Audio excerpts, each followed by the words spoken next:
Hey guys, welcome back to the Atom Project.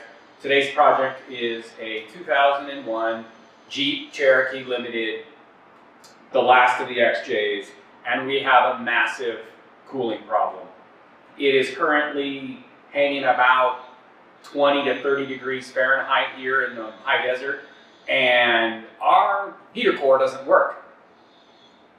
The best part is that the coolant that I just put in there is a really cool red color because it's an iron block and it has 215,000 miles on it.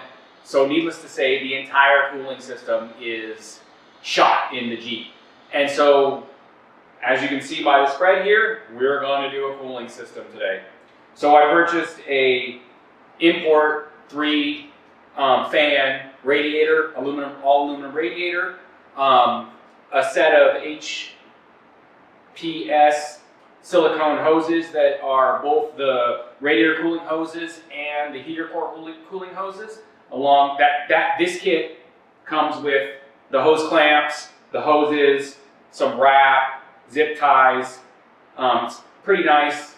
And then I also got a new thermostat housing, thermostat, and a water pump, along with a cooling line that goes from the water pump to the heater feed lines.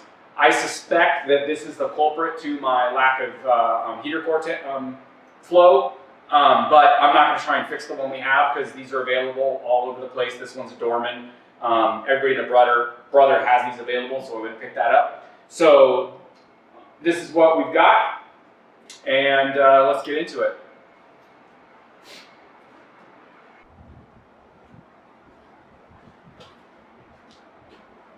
So this is our Jeep Cherokee. It's a 2001, and like I said, it has 215 some odd thousand miles on it.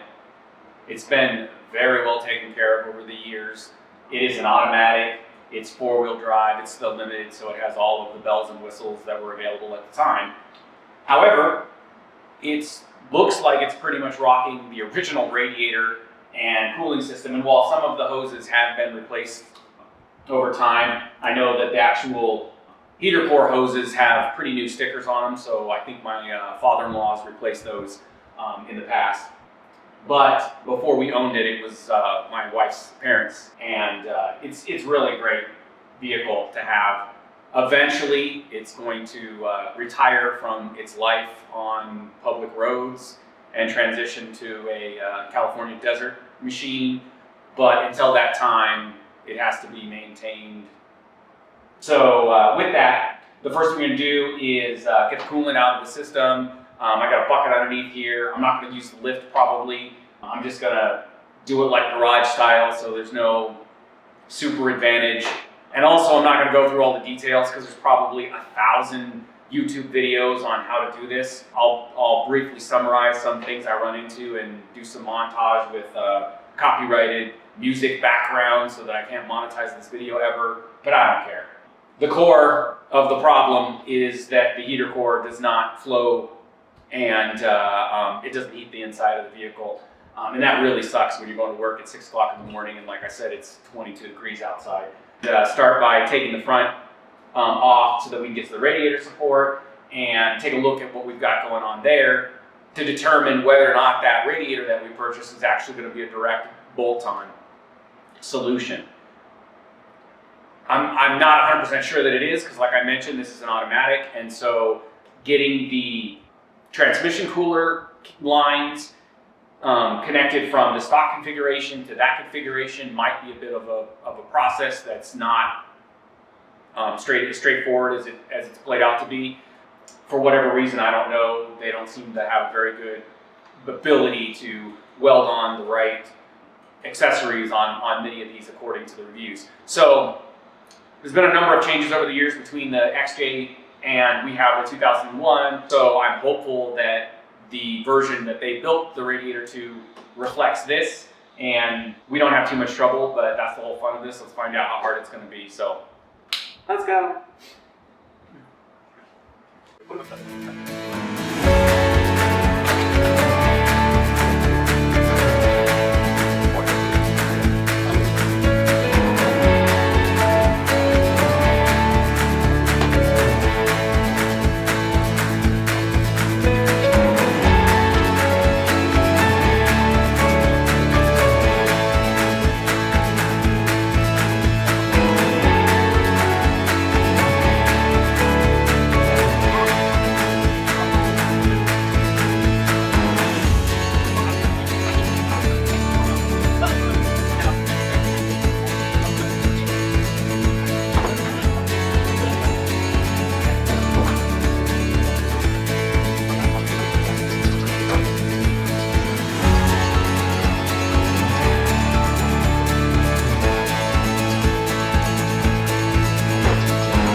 in the spirit of just get it done and not look at the details, I wasted a bunch of time.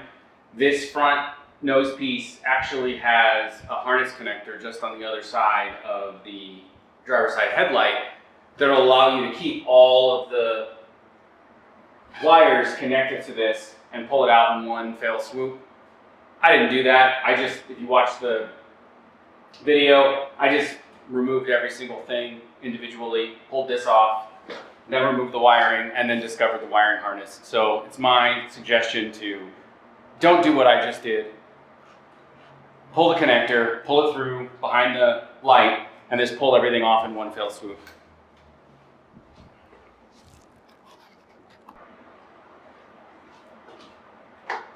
So as I was saying, there is a connector just behind the driver's side headlight. You pull the air filter out, and you can get right to it. This pulls out here, and then this whole harness comes off. And if you left it connected to the front nose, it would have come off with the front nose. I didn't do that, so live and learn.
So I've got all the bolts loose across the radiator support, and I'm going to attempt to take that off. There we go. And that exposes the air conditioning condenser and the actual radiator.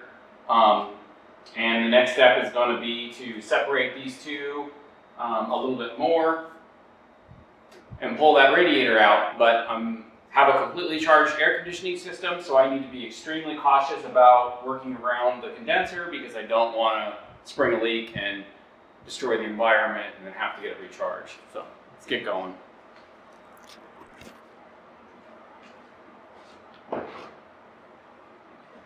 Since this is an automatic, I also have to deal with the transmission cooler that runs in this side of the tank. So there's two lines, an upper and a lower line, that are installed for automatic transmission fluid to run through.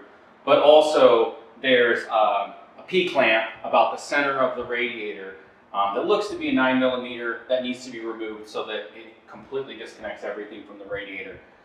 My lower radiator hose looks a little worse for wear, so that's probably going to be a substantial struggle. And worst case, I may actually end up having to replace that entire line because it looks very rusted. So that's going to be a nightmare. So once the power steering lines are disconnected from this side, the radiator is ready to remove, so let's pull it out.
So here we are.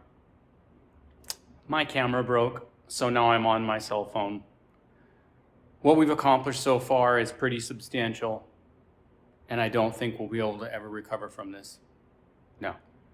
Basically, my DSLR has a lens issue. For whatever reason, I changed out the battery and suddenly it just started giving me this issue, so now I'm stuck on my phone. So spectacular. So we're going to look at what we've got accomplished. Some of the work that I've done is actually not really going to be shown because I wasn't able to recover in time, but I put the front of the vehicle back in, we've got the battery in, and a couple of other things. So let me flip the camera around and we can kind of go over it. So at this point, everything's back together. I've got a new thermostat, a new water pump, the serpentine belts on. I've got the lines for the heater core and the two new lines for the radiator. I put the sleeving over that line even though it's silicone.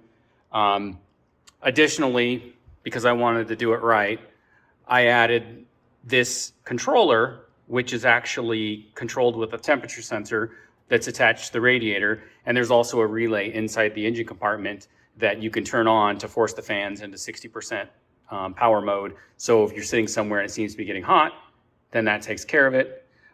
The radiator doesn't fit for crap.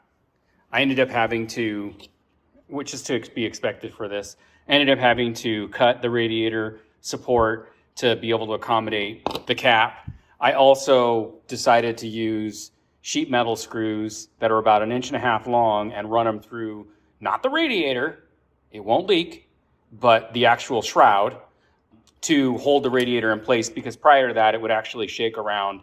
The standoffs that were used, the rubber standoffs that were used previously mounted here, and I think here, there's no provisions on the radiator for them that even come close to lining up. So what I ended up doing was using 5/8 vacuum hose, large vacuum hose, and I've run it across all the inside of here and then a little bit more on this side.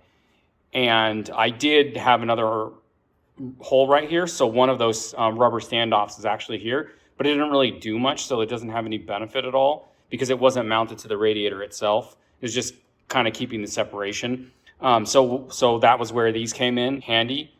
By adding these sheet metal screws down through this and then into the radiator shroud, it was able to hold this thing rock solid. You can notice that the gap is really tight right here, which is why we don't have the clutch fan anymore. But with zip ties and everything like that, it all goes together perfectly fine. You can see here, I just went ahead and mounted this to the top of the fuse box. It doesn't really interfere with anything. It doesn't interfere with the hood. It works perfectly fine to get the main lines. I'm going to 3D print a cover for this because this is actually a 12-volt circuit breaker, and the last thing I want to do is have 12 volts totally exposed all the time that something could bump up against. So the main line comes out. I connect it to directly to the battery. This line here goes down and connects to a junction block here. I connect it to that, so these red lines go down to the circuit breaker and then back into the Derale unit. The main feed line is the blue line that runs through here. It runs through here in a loom wrap along with the ground line over here and the temperature sensor to the radiator, and connects to the two outside fans. The center fan, I actually connected to the stock sending unit to the center fan. The normal connector over there comes across to the center fan, and then the two other fans have a junction that connect to the Derale unit.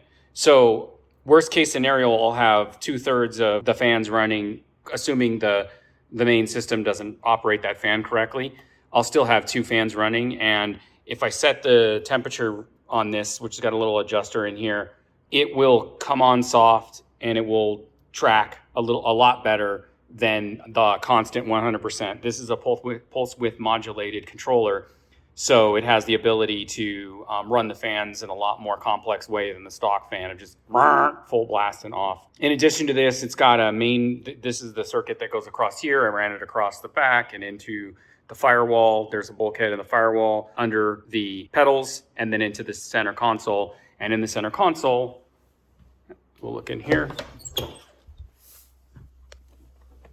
I added the switch for the where this, I think the fog lights go here. Of course, we don't have those.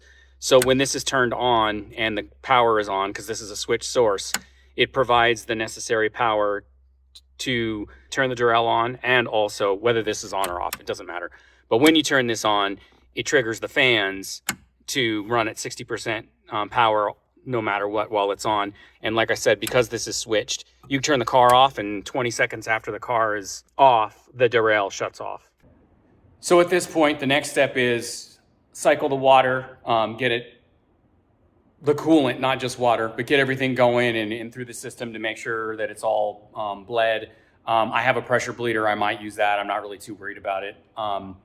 The way that this is set up with the cap definitely is the highest point in the whole system, so I shouldn't have too much trouble getting it to bleed. The only thing I'm concerned about is I will have to bleed or run the transmission through some cycles to get it up to temperature to make sure that it has enough transmission fluid in it, because a lot of it, well, decent amount of it was lost in the other radiator. So this project is 99% of the way done. I don't expect any major issues. Well, it's running. It doesn't seem to be too much of a problem. The new parts are not creating any unexpected noises or anything. So I guess it works. Hooray.